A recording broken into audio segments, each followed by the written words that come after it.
অন্তর্বর্তী সরকারের দায়িত্বে পড়েছে তারা এটিকে সংগঠিত করার চেষ্টা করছেন, এটাকে স্টিয়ার করার চেষ্টা করছেন, কিন্তু দাবিটি আসলে প্রকৃতপক্ষে নাগরিকদের। সংস্কারের কাঠামোগত দিকগুলো ছাড়াও আমরা বারবার যেটা বলছি যে সেটা হচ্ছে রাজনৈতিক সংস্কৃতিতেও পরিবর্তন করা দরকার, কিন্তু কাঠামোগত পরিবর্তনগুলো ছাড়া, বিচার বিভাগকে পুনর্গঠিত করা ছাড়া, প্রশাসনকে পুনর্গঠিত করা ছাড়া সর্বোপরি যেটা গুরুত্বপূর্ণ সেটা হচ্ছে একটি জবাবদিহিমূলক ব্যবস্থা তৈরির যদি সাংবিধানিক এবং প্রাতিষ্ঠানিক ব্যবস্থা না করা হয়, তাহলে যখনই আমরা নির্বাচন করি না কেন, যে এমনকি যদি একটি অবাধ এবং সুষ্ঠু নির্বাচন সম্পাদিত হয়, তাহলে শেষ পর্যন্ত এক বৃত্তচক্রের মতো আমাদেরকে সম্ভবত এই জায়গায় ফিরে আসতে হবে। সংস্কারের তাগিদটা হচ্ছে ওই জায়গা থেকে। যদি একটি জবাবদিহিমূলক রাষ্ট্র ব্যবস্থা আমরা তৈরি করতে চাই, যদি আমরা মনে করি যে আসলে এমন একটা ব্যবস্থা যেটাকে আমরা গণতান্ত্রিক বলে দাবি করতে পারবো, এমন একটা ব্যবস্থা যেখানে নাগরিকের অধিকার সুরক্ষিত হবে এবং রাষ্ট্রের দায়িত্ব হবে যে নাগরিকের সমস্ত অধিকারকে রক্ষা করা, সেটা ভায়োলেট করা নয়, সেটা যদি আমরা নিশ্চিত করতে চাই, তাহলে কাঠামোগত সংস্কারের আর কোনো বিকল্প নেই। আমি এ ব্যাপারে আশাবাদী এই কারণে যে এই যে দাবি, এই যে তাগিদ, এটা কেবলমাত্র যে এই সময়ে উঠেছে, এটা অন্তর্বর্তী সরকারের এজেন্ডা নয়।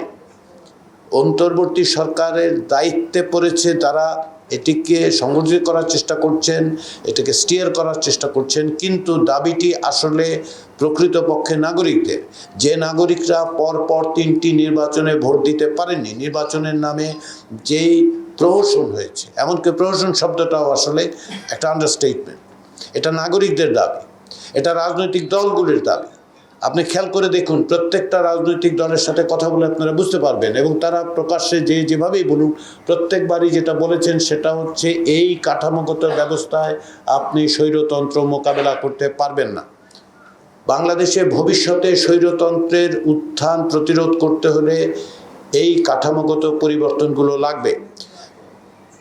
এর মধ্যে একটা উদাহরণ হচ্ছে যে প্রধানমন্ত্রী যে অভাবনীয় ক্ষমতার ব্যবস্থা বাংলাদেশের সংবিধান তৈরি করেছে, সেটিকে অক্ষুণ্ণ রেখে কোনো অবস্থাতেই আপনি একটি জবাবদিহিমূলক ব্যবস্থা তৈরি করতে পারবেন না।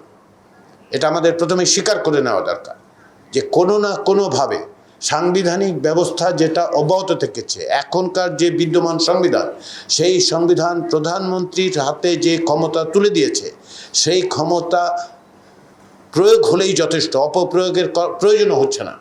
প্রয়োগ হলেই যথেষ্ট যে আপনি আসলে এই ব্যবস্থাকে আর গণতান্ত্রিক রাখতে পারবেন না।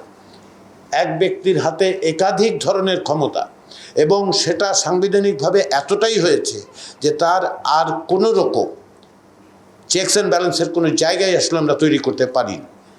যেমন ধরুন, রাষ্ট্রপতি কার্যত একসময় একজন রাষ্ট্রপতি বলেছিলেন যে তার মাজার জিয়ারত করা ছাড়া তার আর কোনো কাজ নেই।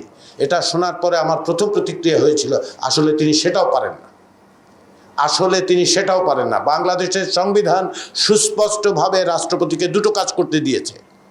একটা হচ্ছে প্রধানমন্ত্রী নিয়োগ করা, যেটা আসলে জনগণ ঠিক করেন যদি অবাধ নির্বাচন হয়। দ্বিতীয় হচ্ছে প্রধান বিচারপতির সাথে আলোচনা ক্রমে আরেকটি কাজ করতে পারেন। মাজার জিয়ারত করতে যাওয়ার কোনো অধিকার আসলে বাংলাদেশের সংবিধান রাষ্ট্রপতিকে দেয়নি, সেটার জন্য প্রধানমন্ত্রীর কাছে অনুমতি চাইতে হবে তাকে। এটাকে আমি ছোট করে দেখছি না এই কারণে যে আপনি দুটো প্রতিষ্ঠানের মধ্যে ভারসাম্যের অভাব কতটা সুস্পষ্ট হলে এটা বোঝা যায়।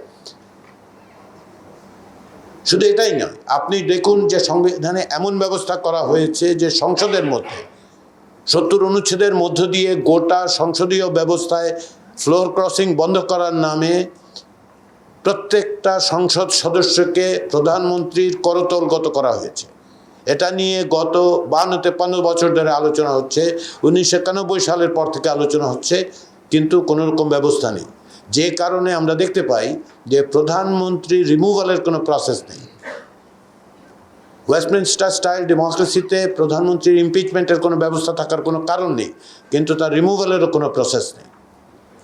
1972 সালে সংবিধান প্রণয়নের ইতিহাসের সঙ্গে যারা বিষয় যারা জানেন, তারা এটাও জানেন যে এই বিশেষ ব্যবস্থাটা তখন যেভাবে যুক্ত করা হয়েছে তাতে পরিবর্তিত হলেও শেষ পর্যন্ত যেটা দাঁড়িয়েছে সেটা হচ্ছে প্রধানমন্ত্রীর একচ্ছত্র আধিপত্য নিশ্চিত করা হয়েছে এবং সংসদ সদস্যদেরকে ব্যক্তির করতল করা হয়েছে।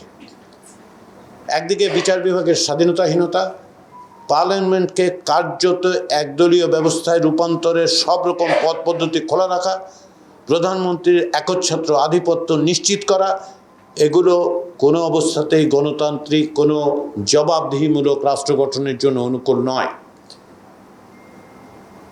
নির্বাচনী ব্যবস্থার দিকে আপনি যদি তাকান তাহলে তাই দেখতে পাবেন যেমন সব ব্যবস্থা করা হচ্ছে, যার ফলে এই যে তিনটি তথাকথিত নির্বাচনের প্রয়োজন হয়েছে সেটা সম্ভব হয়েছে।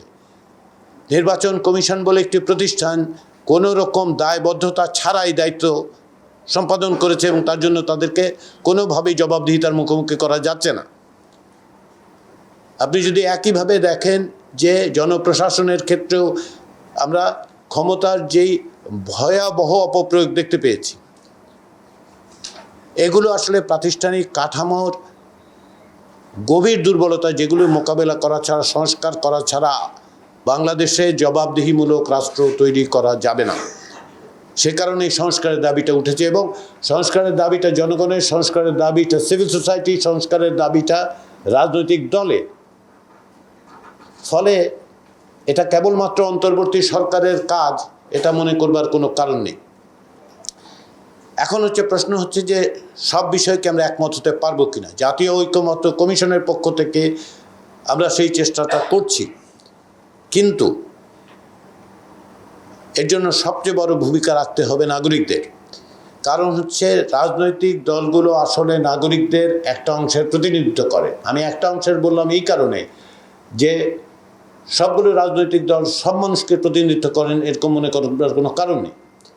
তারা একটা বড় রকমের স্টেক হোল্ডার। অবশ্যই রাজনৈতিক দলগুলো স্টেক হোল্ডার, কারণ দেশ শেষ পর্যন্ত রাজনৈতিক দলগুলোই পরিচালনা করবে। কিন্তু নাগরিকদের অংশগ্রহণ ছাড়া, নাগরিকদের চাপ এবং নাগরিকদের অন্তর্ভুক্তি ছাড়া কোনো অবস্থাতেই সংস্কার প্রক্রিয়াকে অগ্রসর করা যাবে না। জাতীয় ঐকমত্য কমিশনের পক্ষ থেকে আমরা রাজনৈতিক দলগুলোর কাছে পৌঁছেছি, তাদের মতামত দিচ্ছি, তাদের সঙ্গে আলোচনা করব। পাশাপাশি ভবিষ্যতে যাতে নাগরিকদের মতামত সংগ্রহ করা যায় সেই উদ্যোগও নেওয়া হবে। কারণ আমরা মনে করি যে নাগরিকদের শুধু জানারই অধিকার আছে তা নয়, তাদের একটা সুস্পষ্ট ভূমিকা রাখার প্রয়োজন আছে।